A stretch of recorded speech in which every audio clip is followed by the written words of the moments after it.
하나님 말씀은 누가복음 24장 1절부터 7절까지 먼저 읽겠습니다.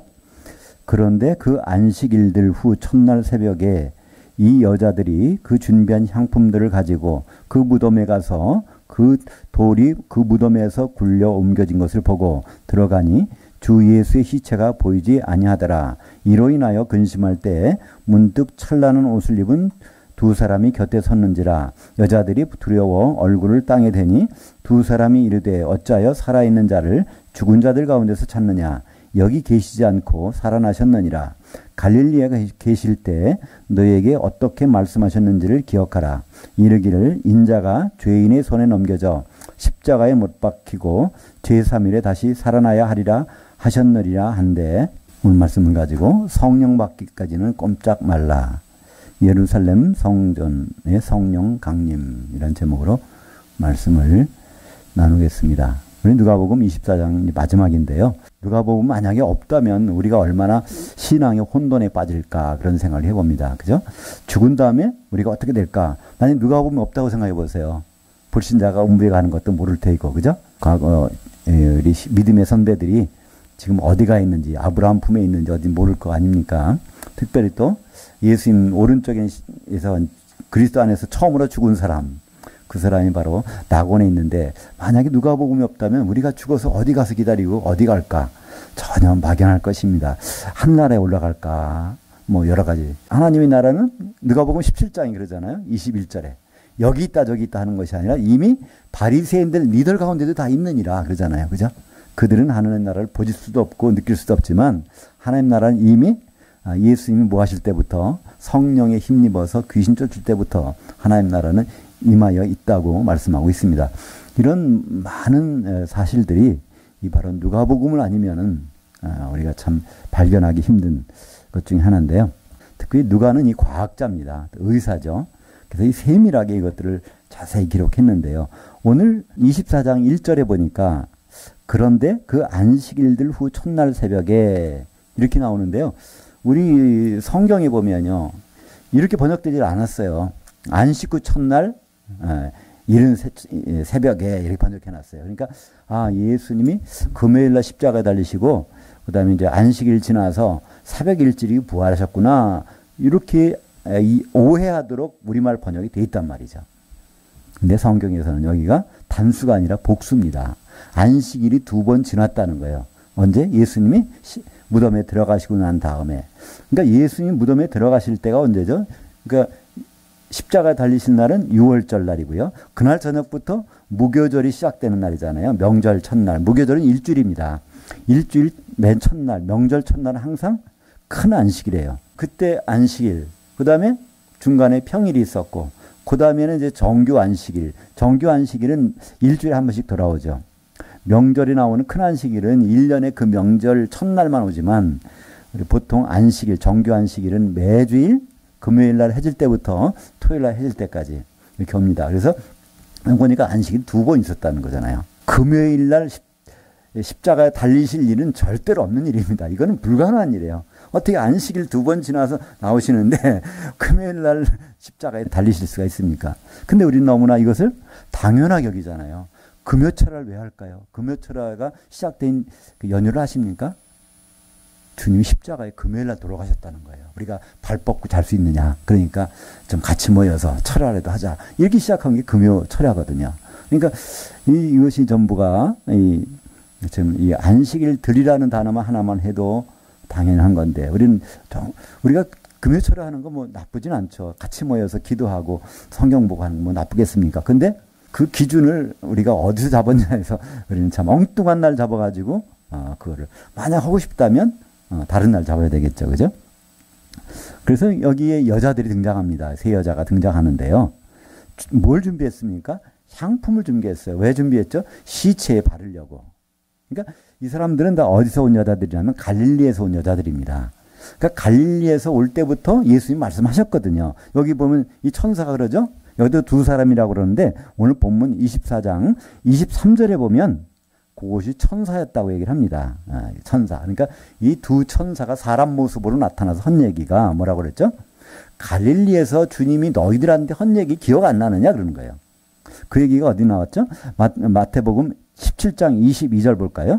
갈릴리에서 모일 때 예수께서 제자들에게 이르시되 인자가 장차 사람들의 손에 넘겨져 죽임을 당하고 제3일에 살아나리라. 이것을 이미 말씀하셨어요. 근데 이건 두 번째 말씀하신 겁니다. 첫 번째는 어디서 말씀하시죠?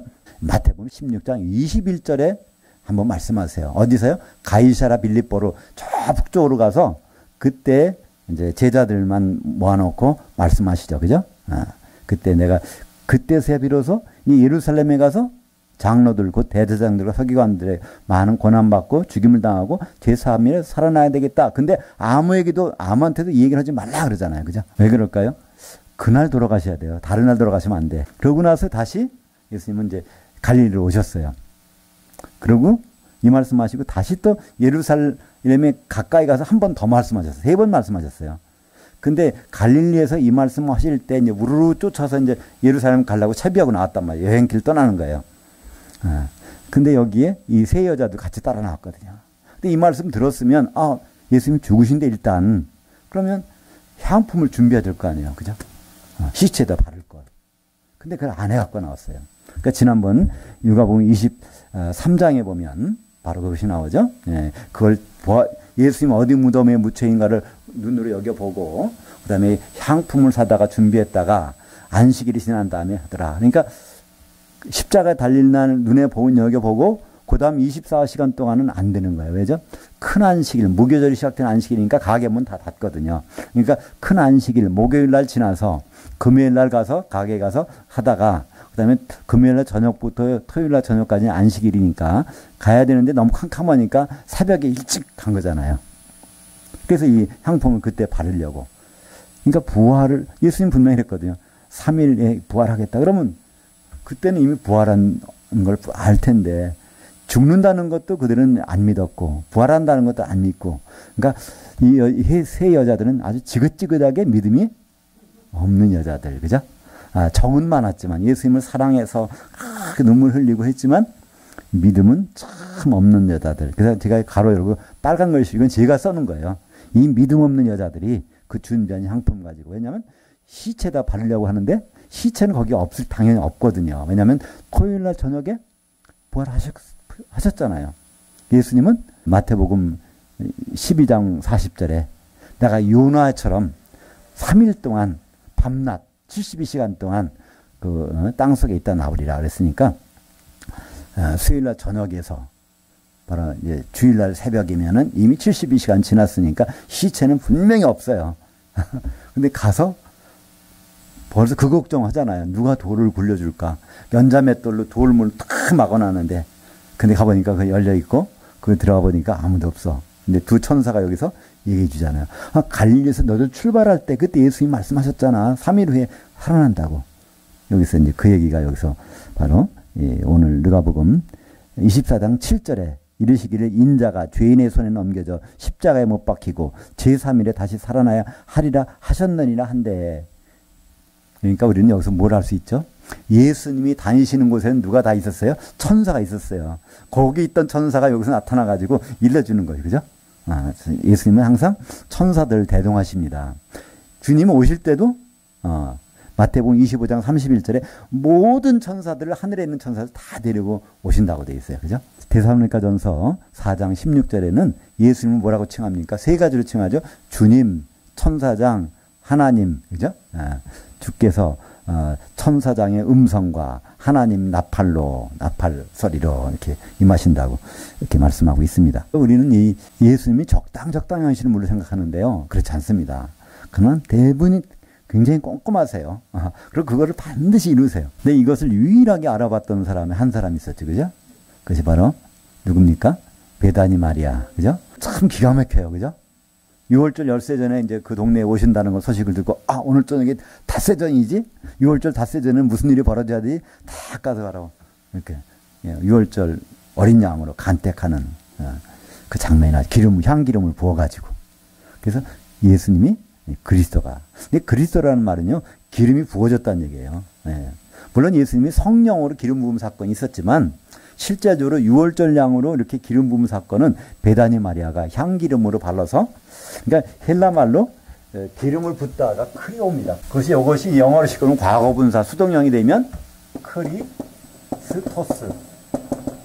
크리스토스는 기름이 부어졌다. 베다니 마리아가 향기름으로 쫙 부어서 예수님이 크리스토스가 되신 거예요. 이걸 우리말 번역은 그리스도라고 그러죠. 그죠? 그러니까 예수님이 그리스도가 되신 사건은 굉장히 중요한 사건입니다. 예수 그리스도는 옛날부터 있지 않았어요. 예수님만 계셨지. 근데 그분이 그리스도가 되는 순간 이건 복음입니다. 그걸 히브리서 13장 8절에 보면 예수 그리스도는 어제나 오늘이나 영원토록 동일하시다 그랬는데요. 그거는 예수님이 똑같다는 얘기가 아닙니다.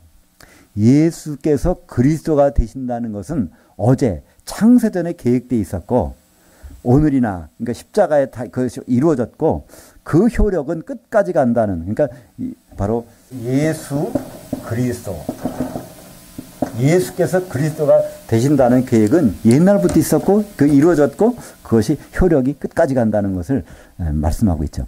저도 처음에는 그 전에 들을 때 그렇게 생각했어요. 아, 예수 그리스도면 예수는 성이고 그리스도는 이름인가? 우리는 보통 그렇게 얘기하니까 그죠?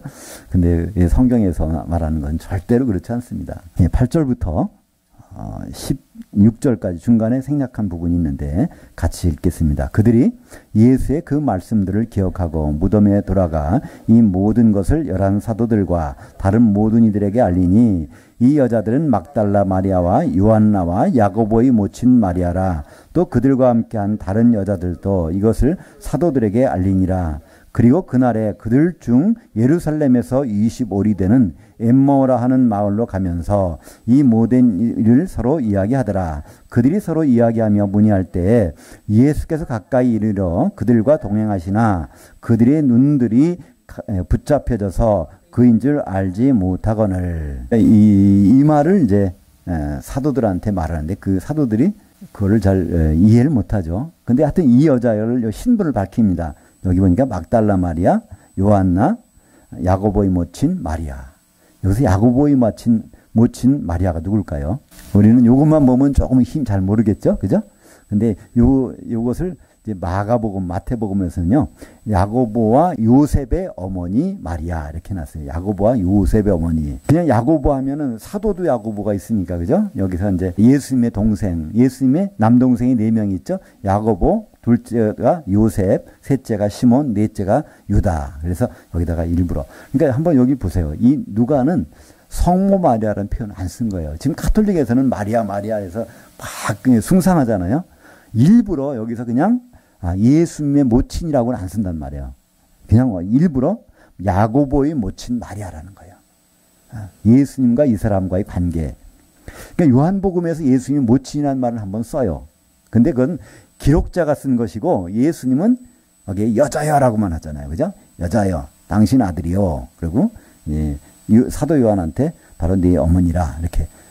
그러니까 지금 가톨릭에서 생각하는 성모 마리아와 성경에서 말하는 야고보의 어머니 마리아와 얼마나 신분의 차이, 생각의 차이, 신앙의 차이가 많은 것을 볼 수가 있습니다. 근데 여기에 이제 이런 사건이 있은 다음에 이제 제자들이 엠마오라는 것은 그 예루살렘에서 지중해 쪽으로 이제 11km 떨어진 곳에 있는 동네인데 거기로 가고 있는 거야. 한숨 푹푹 치면서 가고 있는데 거기 부활하신 예수님이 이제 같이 동행합니다. 근데 못 알아보는 겁니다. 근데 왜 못 알아볼까요? 여기 보니까 못 알아보는 이유가 있습니다. 16절에 그들이 눈들이 가려져서라고 우리말 번역했는데 성경 원문에는요. 크라토우라고 하는 그것은 이게 붙잡혔다. 수동형이니까 여기서 고정관념에 사로잡혔다는 거야. 아, 예수님 하면은 이런 분, 별로 잘 못생기신 분. 원래, 그러니까 예수님 하면은 참 이사야에서 기록된 대로, 그러니까 흠모할 만한 것이 없다 그러잖아요. 그죠? 마른 땅에 자라온 순같이 얼마나 이게 촉박한 땅에 자라는 것은 형편없잖아요. 그것처럼 영양실조 걸리신 분 같은 그런 분, 그런 모습으로 한 예수님을 보고 있으니까 이 예수님을 못 알아보는 거예요. 그죠? 거기 단어가 이제 그래서 우리말 번역은 그냥 가려져서라고 그랬는데 그 눈들이 그 고정관념에 붙잡혀져서 그런 그 단어가 헬라어를 쓰고 있습니다.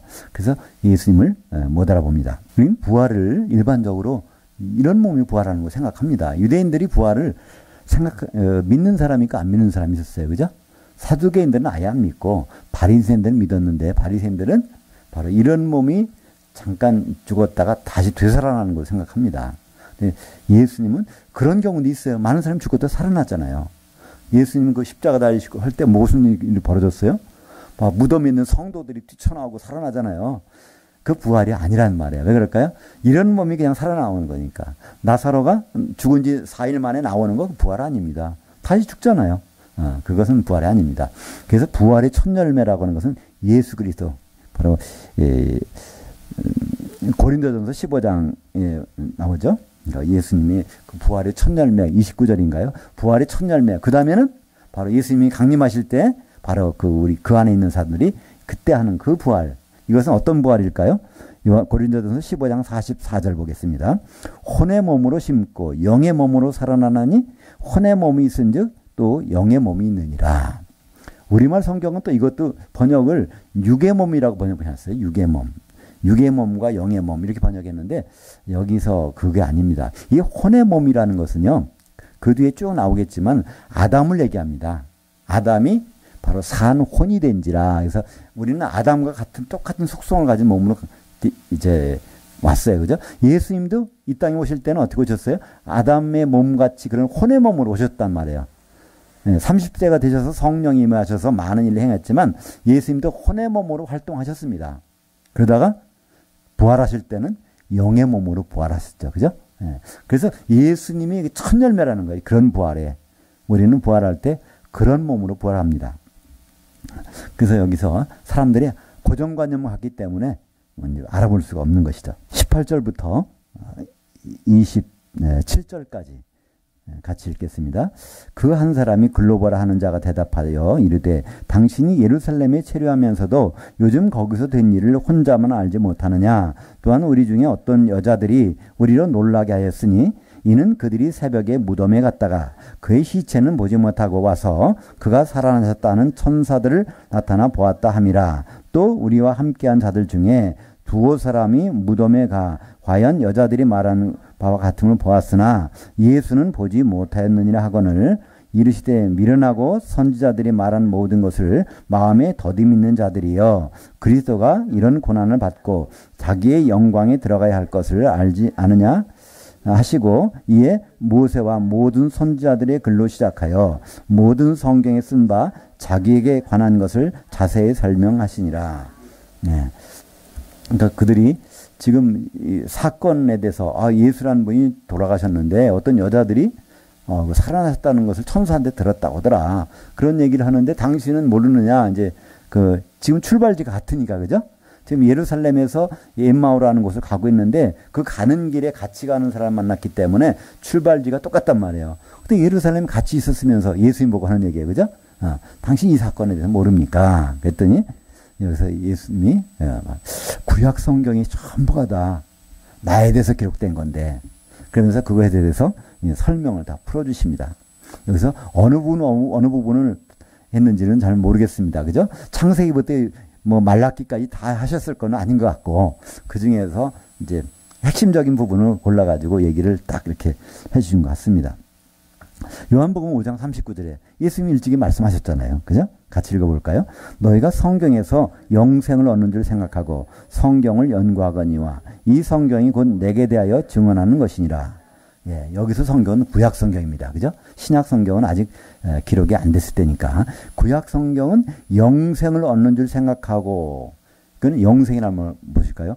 영원한 생명, 그러니까 구원받는 줄 생각하고 구약 성경대로 살면 구원받는 줄 알고 그 성경을 잘 공부하고 연구하고 하는 사람들이 있는데 용도가 그게 아니라는 겁니다. 그죠? 구약 성경의 용도는 바로 예수님을 알아보는 겁니다. 구약 성경을 잘 보게 되면 예수님을 확실히 알 수 있다는 거죠. 그 대표적인 예가 여기 아닙니까?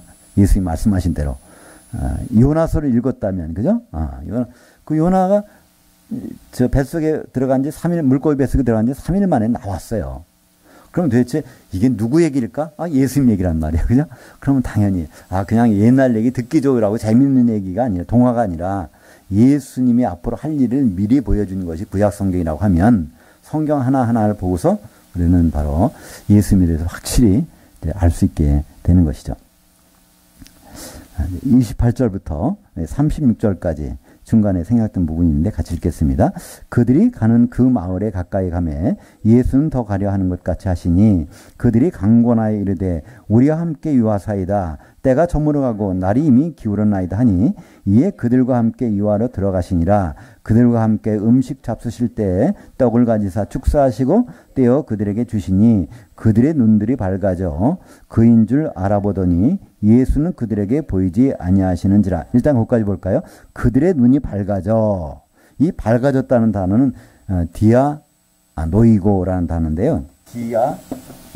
원래는 아노이고, 디아하고 아노이고가 붙어서 된 말이거든요. 아노이고는 이게 오픈, 연다는 것입니다.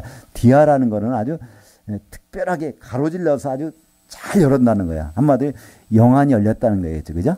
그냥 보통 우리가 눈 떠서 보는 거, 이 사람들 눈 감고 다니는 사람 아니잖아요. 길 걸어갈 때 눈 감고 다닙니까? 눈 뜨고 다니는 사람들이에요. 근데 이런 눈이 열린 것이 아니라 바로 영안이 열렸다는 거겠죠.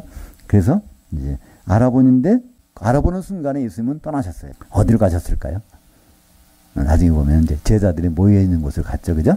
제자들이 문을 잠고 있는데 거기에 이제 가는 장면이 요한복음에 거기에 나타나죠. 그래서 여기서는 사도들을 만나, 그날 저녁에 사도들을 만나서, 그러니까 엠마오로 가던 이 사람들이 이제 사도들한테 찾아가서, 우리가 이걸 이렇게 봤다 그랬더니, 이제 사도들이 깜짝 놀라잖아요. 그러고 나서 거기에 예수님이 찾아오십니다. 그들에게 뭐라고 하죠? 첫째, 평강이 있을지어다. 평강. 평강이라는 거는, 에이레네. 이거는 에이로라는 단어에서 온 건데, 에이로는 영어로 하면 유니온입니다. 하나가 되는 거는 거예요. 그죠? 끊어진 것이 하나 되는 거. 에이레는 명사형.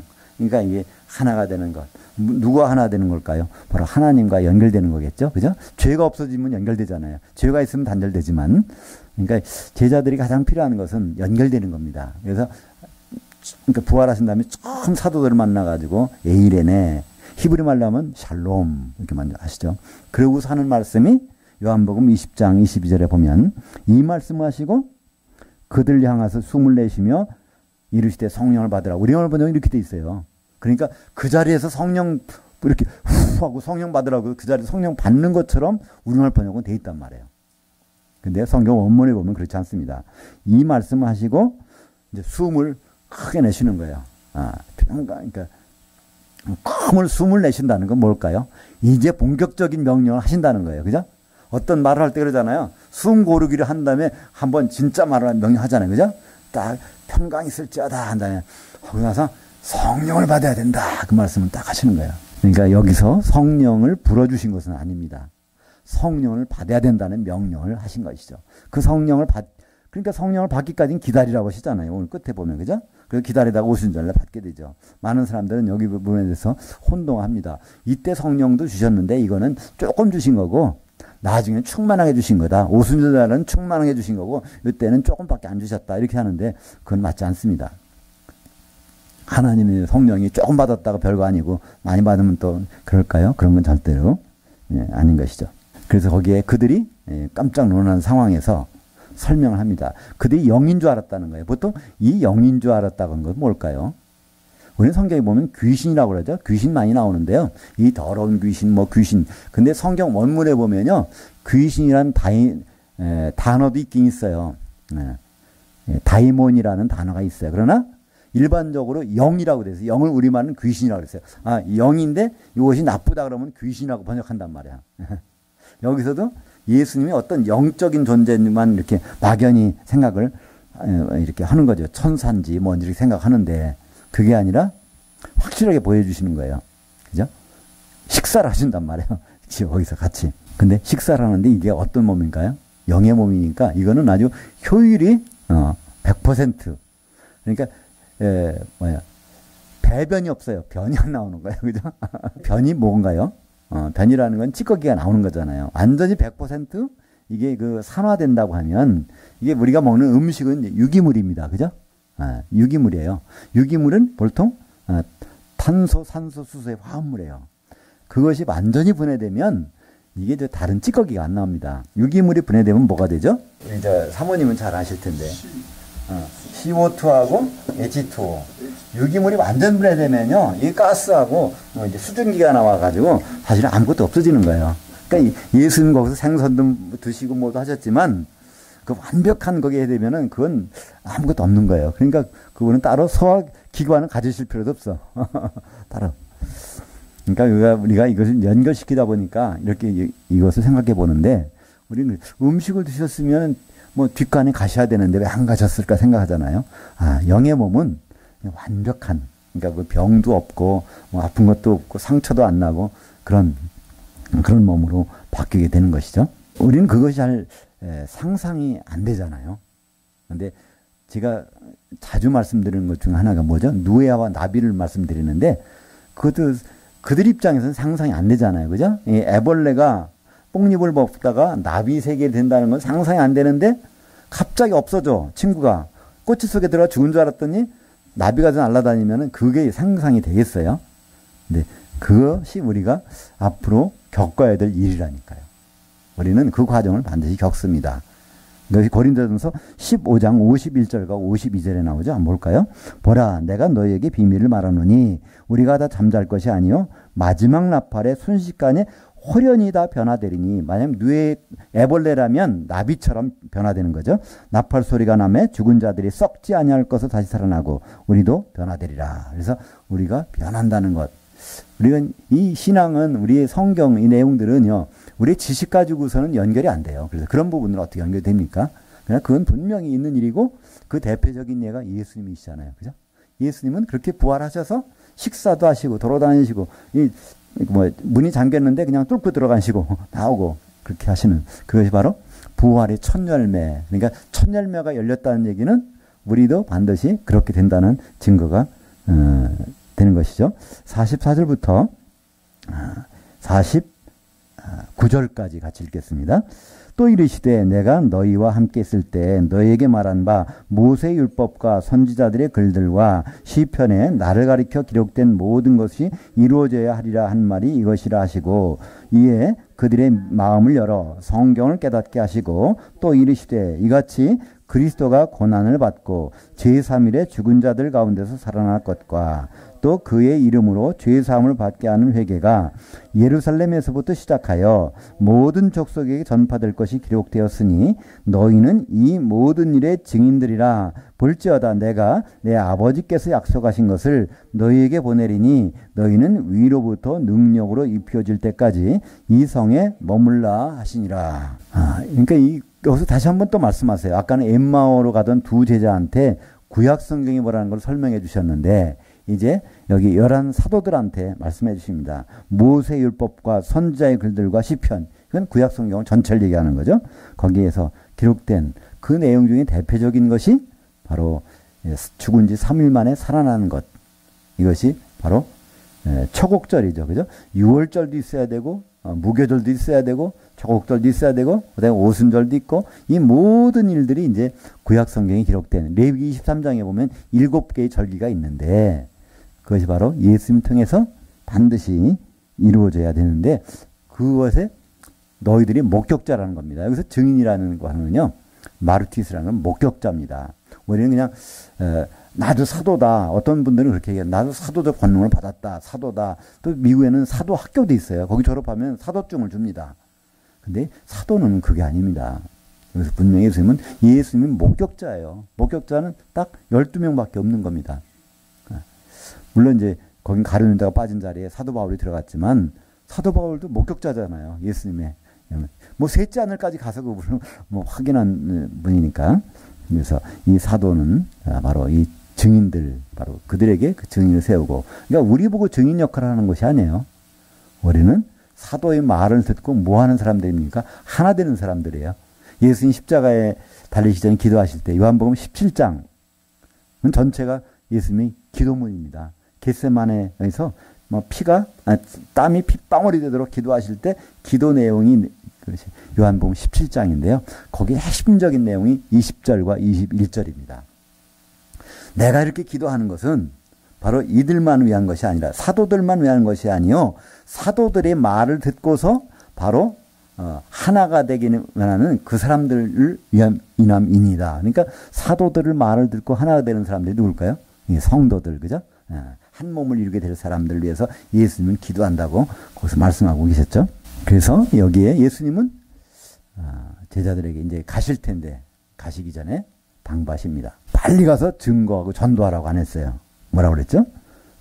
능력 입힐 때까지. 아버지께서 약속하신 것이 바로 성령이시죠.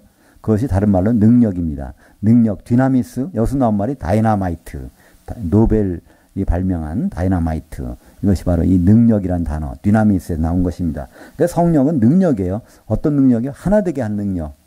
우리는 사람들이 하나 되게 하는 건 안 되잖아요. 분열되잖아요. 그죠? 결국은 분열되고 자꾸만 헤어져. 근데 성령으로 하나 되면 그거는 유일하게 그것만이 하나가 될 수 있다는 겁니다. 그때까지 이 성에 머물라. 예루살렘을 떠나지 말라는 겁니다. 사도행전 1장 4절 또 8절 같이 읽겠습니다. 사도들과 함께 모이사 그들에게 분부하여 이르시되 예루살렘을 떠나지 말고 내게서 들은 바 아버지께서 약속하신 것을 기다리라. 오직 성령이 너에게 임하시면 너희가 권능을 받고 예루살렘과 온 유대와 사마리아와 땅끝까지 해서 내 증인들이 되게 하리라 하시니라. 이건 사도들에게 명령한 것이 아니라 예수님의 결심을 선포하는 겁니다. 내가 너희들 이렇게 하겠다 하는 것입니다. 우리는 그냥 이걸 명령으로 받아들여요. 사도들에게 주신 명령으로 받아들이는 것이 아니라 우리 머리로 나한테 주셨다고 합니다. 내 성령 받았으니까 빨리 가서 땅끝까지 난 선교사해야 돼. 이렇게 생각하는 분들이 있어요. 물론 하나님은 특별한 경우에 그런 사람들을 세우실 수 있습니다. 그러나 보편적인 내용은 그게 아니라는 거예요. 보편적인 내용은 사도들에게 그렇게 하도록 세우실 것이고 사도들의 말을 듣는 사람들은 하나 되는 한 몸 된 일을 하는 것을 성경에서는 우리에게 말씀해주고 있습니다. 이제 40일이 지났어요. 제자를 만나고 나서 40일 지난 다음에 이제 50절부터 53절까지 읽겠습니다. 예수께서 그들을 데리고 베다니 앞까지 나가사 손을 들어 그들에게 축복하시더니 축복하실 때 그들을 떠나 하늘로 올려지시니 그들이 그에게 경배하고 큰 기쁨으로 예루살렘에 들어가 늘 성전에서 하나님을 찬송하니라. 그래서 베다니 앞, 그 감람산 그 앞에서 이제 올라가십니다. 올라가시고 여기서 하늘로 올라가셨다. 이게 단수입니다. 그러면 어디죠? 셋째 하늘. 그래서 이 셋째 하늘이라는 것은 요한복음 3장 13절에 보면 하늘 그 셋째 하늘에서 내려온 자 인자 외에는 셋째 하늘에 올라간 자가 없느니라. 그러니까 우리가 생각할 때 그런 얘기를 해보죠. 에녹이 거기 안 올라갔나? 그렇지 않으면 엘리야가 거기 안 올라갔나? 우리 생각하는데요. 성경을 자세히 보면 에녹을 감췄다고 그랬지 거기로 올라갔다는 얘기 없고요. 에녹은 그냥 감췄다는. 그 다음에 엘리야는 하늘들로 내팽개쳤다. 이렇게 돼 있습니다. 원문에 보면 하늘들로. 그러니까 그 옷이 떨어져서 그것을 가지고 엘리사가 강바닥을 치니까 강바닥이 쫙 갈라지죠. 그러니까 엘리사는 셋째 하늘에 올라간 것이, 엘리야는 셋째 하늘에 올라간 것이 아닙니다. 그분은 이제 다시 거기서 오실 거예요. 어디로 오실까요? 하늘들로. 하늘들에 뭐가 있을까요? 공중에. 그죠? 하늘들로 다시 오실 것입니다. 그것이 히브리서 4장 14절에는요, 좀 자세하게 되어 있는데, 우리말 번역은 승천하신 자라고 해버렸어요.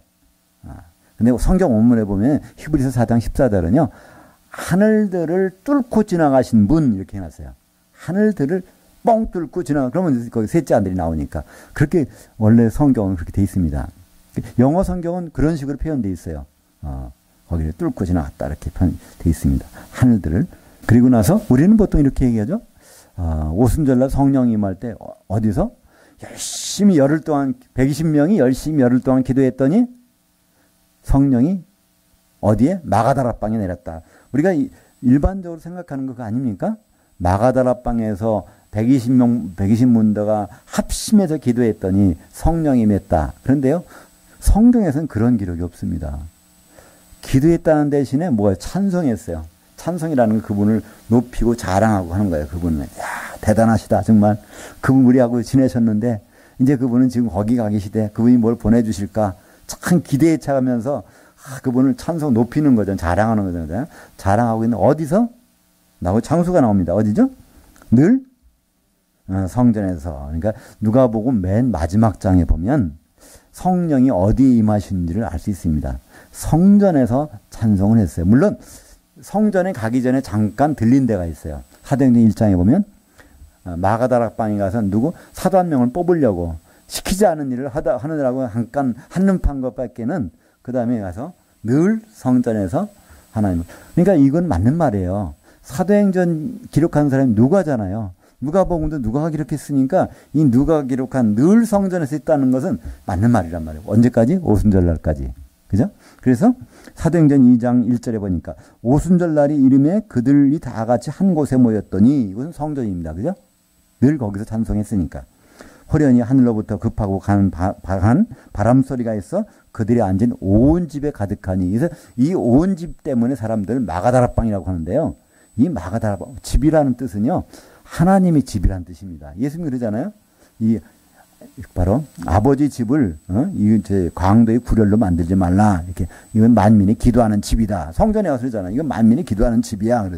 그러니까 이 예루살렘 성전에 거기에 제자들이 기도하고 있는데 사도들이 그때 성령의 충만함을 받고 그러고 나서 같은 날 41절 보면 그 말을 받은 사람들, 사도의 말을 받아들인 사람, 사도 베드로가 설교할 때 그 말 그래 맞아. 그거를 받아들인 사람들. 그러니까 그 자리에는 몇 명이 모였을까요? 그때 당시에 예루살렘의 도시 인구가 약 거의 100만 명 됐답니다.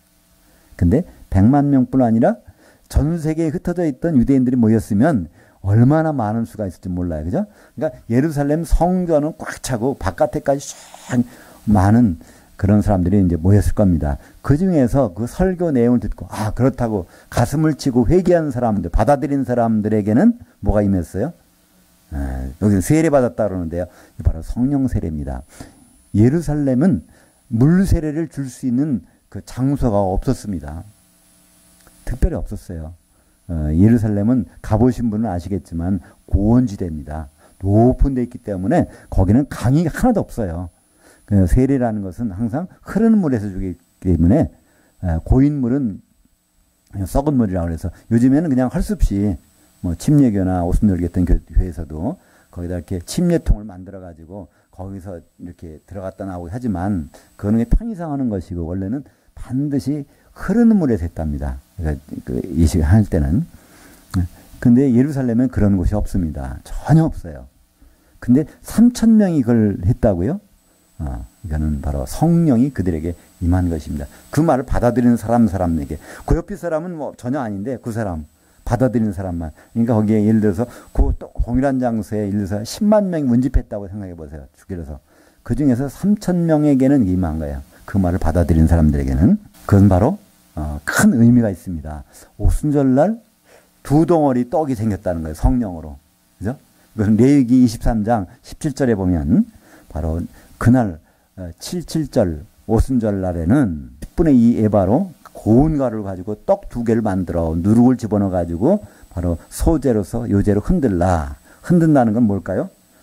이게 움직이지 않으면 죽은 거잖아요. 흔든다는 건 살아났다는 거예요. 시작됐다는 교회가 생겼다는 거예요. 그죠? 사도들의 터 위에 성도들이 세워져서 바로 떡 2덩어리가 흔들린 날, 그것이 오순절날. 그 다음부터는요, 오순절날 떡 2개 흔들 필요가 없어요. 그림자는 필요 없잖아요. 그죠? 그래서 그 다음부터는 오순절이 떡 2개 흔드는 것은 성경에 없습니다. 그건 물론 유대인들은 계속 지금도 하겠지만 바로 우리 기독교에서는 그걸 하지 않습니다. 에베소서 2장 20절에 너희는, 이 너희라는 건 누굴까요? 바로 성도들, 그죠? 또 교회를 의미하고요. 왜냐하면 에베소 교회에게 보낸 편지고 그들에게 성도들에게 보낸 편지니까. 그래서 너희라는 것은 바로 성도들이고 그 교회입니다. 바로 사도들의 기초서구에 세우심을 입은 자들이라. 이것이 교회죠. 고린도전서 3장 16절에는 너희는 마찬가지입니다. 고린도 교회에 보낸 편지예요. 너희는 바로 너희가 하나님의 성전인 것과 단수입니다. 한 성전. 그러니까 하나님의 성령이 너희 안에 계시는 것을 알지 못하느냐? 바로 성령이 거하시는 곳이 바로 성전이고 그것이 바로 교회, 성도들이 한 몸 된 곳이죠. 이렇게 누가복음은 끝납니다. 마지막에는 뭘 끝나죠? 53절에 보니까 늘 성전에서 하나님을 찬송하니라. 언제까지? 성령이 임할 때까지. 어디서? 예루살렘 성전에서.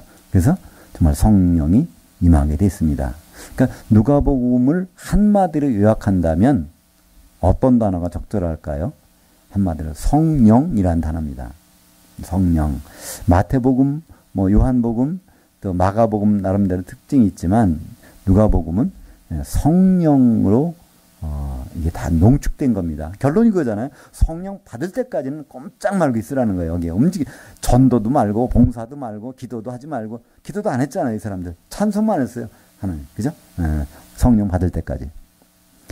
이 성령 마태복음 7장 11절에서는 뭐라고 그러죠? 너희가 악할지라도 자식에게 좋은 것 주겠는데 하물며 바로 아버지께 구하는 자에게 아버지를 구하는 자에게 좋은 것 주시지 않겠느냐 그렇게 써요. 아주 하나님 아버지께서 제일 좋은 것이 있다는 거예요.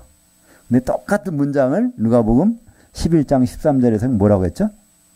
성령 안 주시겠냐. 그러니까 하나님이 갖고 계신 좋은 것 중에서 가장 좋은 것은 성령이라는 거예요. 그 왜 그럴까요? 그게 아니면 신부가 만들어지지 않으니까. 예수님 결혼을 못 시켜요. 성령이 없으면. 그래서 하나님은 가장 아끼고서 주고 싶은 거, 그거를 가지고 이제 우리가 하나 되고 한 몸 되라고 그러는데 우리는 별 관심이 없단 말이에요. 그죠? 거기에 대해서. 다른 것에 더 관심이 많은 거예요. 누가복음 11장 13절 하반절에 하물며 너희 하늘에 속한 아버지께서 구하는 자에게 성령을 주시지 않겠냐 하시니라. 근데 우리가 구하지 않는단 말입니다. 그죠? 또 그 별 대수롭지 않게 여기는 것이죠. 그러나 이런 이 성령은 있어도 좋고 없어도 좋은 것이 아니라 당장 주님 만날 때는요, 이 성령이 기름 없으면 큰 낭패를 당합니다. 근데 우리는 너무나 이걸 아는 얘기인데도요, 심각하게 받아들이지 않아요. 그죠? 우리는 그냥 이 부분을 심각하게, 주님 오시면 만나겠지. 그분이 사랑이 많으시니까, 우리는 다 조금은 책망을 하시지만, 그래도 다 우리를 받아주시겠지. 근데 예수님은요, 그럴 수가 없어요. 이미 그분은 뱉어놓으신 말씀이 있어요. 그죠? 그러니까 기름이 준비된 사람만 혼자한테 들어간다는 해놓으셨기 때문에 준비 안 된 사람들이 처벌받는 거에 대해서 그건 돌이킬 수가 없다니까요. 그러니까 하나님은 약점이 많으세요. 또 참 그 중에 큰 약점은 말을 돌이킬 수가 없어요. 그죠? 물론 거짓말도 못 하시고 여러 가지가 있지만 그 중에서 네, 사실 우리는 너무나 그걸 쉽게 생각합니다. 성령 충만하면 좋고 충만하지 않으면 또 나중에 충만하면 되지 이렇게 생각하는데 이건 참 굉장히 심각한 얘기죠. 나중에 충만하게 내버려 두지를 않는다니까. 누가? 마귀가. 그죠? 우리는 지금 마귀하고 같이 공생하고 있는 것을 우리는 자꾸만 잊어버리는 거예요. 그죠? 예수님 직접 말씀하셨는데, 예수님 마태복음 13장 이러잖아요. 바로 이 좋은 알고만 있는가 하면 거기에 가라지도 있고, 쭉정이도 있고, 다 같이 자란다는 거잖아요. 그죠? 마귀가 있고, 그분 귀신들도 있고, 새가 쪼아먹는데 그게 뭘까요? 귀신을 새라고 그러잖아요. 요한계시록 18장에 보면, 그죠? 귀신의 처소와 각종 더러운 새, 더러운 영인 새라고 표현하고 있는데, 그것이 같이 있는 곳이 어디라고요? 이 교회 생활이고, 이 천국 생활입니다. 그러니까 우리는 나중에 적당히 하지, 적당히 안 통하는 것이 또 이곳이에요. 그렇잖아요?